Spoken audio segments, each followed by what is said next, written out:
kuldset rõngast, pingitab seisu.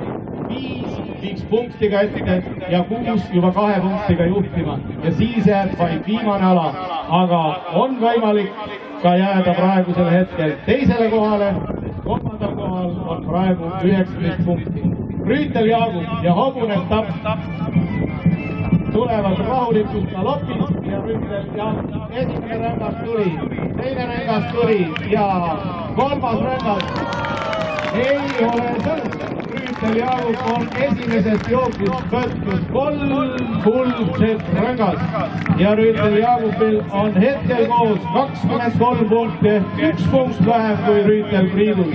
Kas tõesti otsustab meie võistluse võitja see ala või viimane ratsutamine puhas kiirusala, kus igal ringil üks võistleja langeb võistlusest välja. Rüütel Jaagup ja hobune Tapp, 20-aastane hobune, võisteldes kõikidel rüütliturniiridel ja tuleb galopis esimene rõngas võetud, teine rõngas võetud ja kolmas rõngas võetud!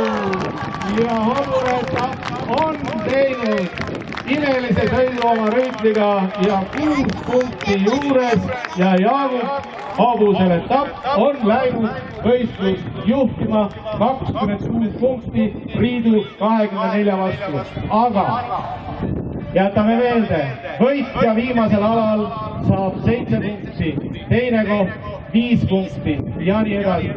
Ja kes kogub kõige rohkem punkte, on võistluse võitja. Kui punktid jäävad